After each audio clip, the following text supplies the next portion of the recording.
Bonjour à tous et à toutes, bienvenue pour un nouvel épisode de l'Info Féline. Aujourd'hui, on va voir un épisode qui me tient à cœur. Comment avoir un bon environnement de vie pour son chat? Comment traiter son matou comme un coq en pâte? Alors, je vais vous donner quelques petits trucs, j'en ai parlé par-ci par-là. Pendant les autres vidéos de l'Info Féline, là je vais vous faire une sorte de gros résumé. Qu'est-ce qu'il faut faire pour que chez soi, ce soit l'environnement idéal pour son matou? Eh bien, c'est très simple.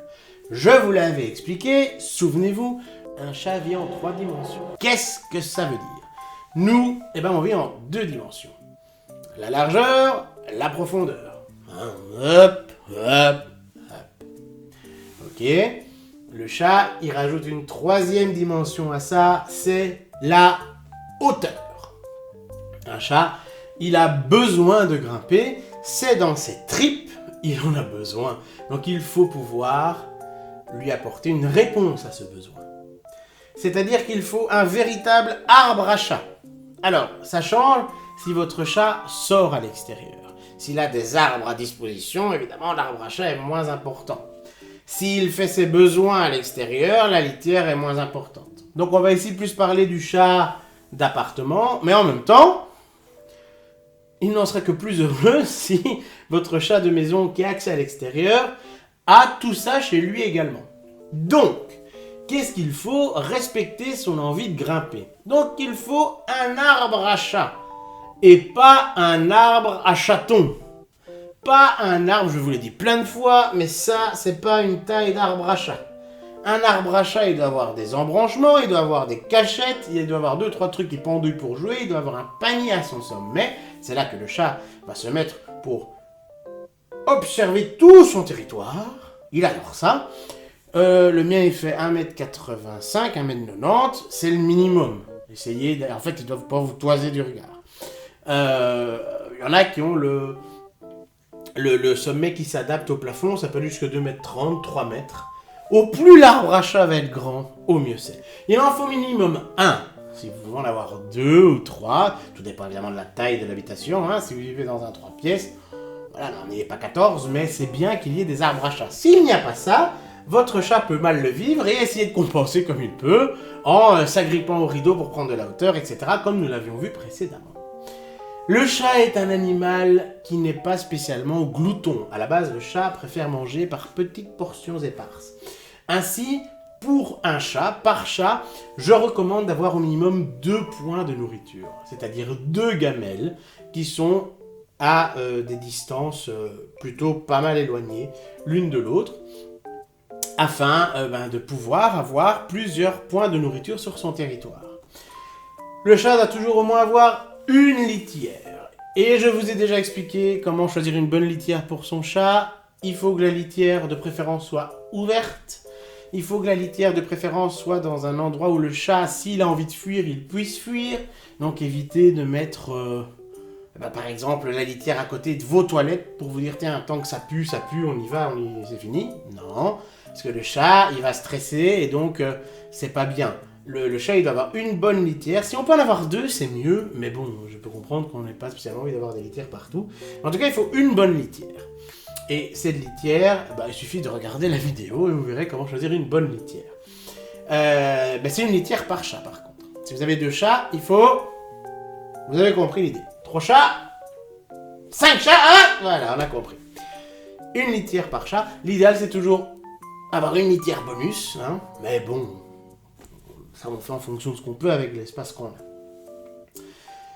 Le chat, n'hésitez pas à lui mettre quelques points d'eau. Si vous pouvez avoir une fontaine pour chat, les chats adorent ces trucs-là. Et ça va les pousser à boire, et donc ils vont mieux s'hydrater, et ça va donc être bénéfique. Pourquoi? Pour leurs reins. Donc c'est plutôt une bonne chose. Donc on a parlé de la hauteur, on a parlé des points de nourriture, on a parlé de la litière, on a parlé des points d'eau.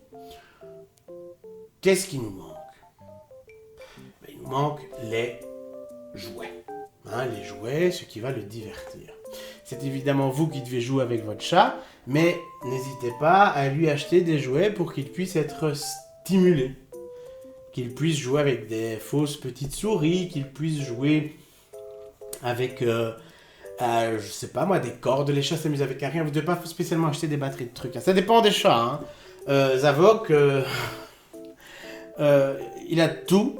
Et pourtant, parfois, il s'ennuie parce que lui, ce qu'il adore, c'est qu'on joue avec lui. Et il n'aime pas jouer tout seul. Et dès qu'il a compris comment fonctionnait quelque chose, il n'y prête plus attention. C'est vraiment interagir avec moi qui lui plaît. Il aime jouer avec quelqu'un. C'est un chat qui a besoin d'attention. Donc, un véritable arbre à chat. Des griffoirs. Essayez de mettre un griffoir par pièce. Vous savez que le chat marque son territoire avec ses griffes. Si vous voulez éviter que votre chat griffe à peu près tout, eh bien, mettez-lui des griffoirs à disposition, en général à côté de ce qui pourrait être tentant. Style, derrière le canapé, mettez-lui un griffoir. À côté du mur, mettez-lui un griffoir. Quelques paniers pour qu'il puisse se reposer. Et avec ça, je crois que votre chat va vivre comme un pacha. C'est le minimum. L'arbre à chat, je ne sais pas pourquoi il y a tellement de gens qui n'y pensent pas, mais surtout s'il vit en appartement, il a besoin d'un arbre à chat. C'est fondamental. Et un bon arbre à chat. Les gens qui vivent en appartement et qui ont un arbre à chat comme ça, c'est complètement ridicule, quoi. Les gars, le chat a besoin d'auteur, ok ? Le chat a besoin de pouvoir s'isoler aussi quand il a envie d'être tranquille. C'est super important. Respectez le bien-être de vos animaux. Et si vous ne pouvez pas vous permettre tout ça, personne ne vous oblige à avoir un chat. Avoir un animal, ce n'est pas un droit, c'est un privilège qui comporte plusieurs obligations à l'égard de ce dernier. Très bien, c'en est fini pour cet épisode, j'espère qu'il vous a plu. S'il vous a plu, n'hésitez pas à me laisser un pouce bleu, vous savez à quel point ça peut m'aider pour les algorithmes. Abonnez-vous si ce n'est pas déjà le cas et activez la petite clochette afin de recevoir les notifications qui vous préviendront des sorties des dernières vidéos de la chaîne. Quant à moi, je vous dis à très bientôt et surtout, prenez bien soin de vos poilus.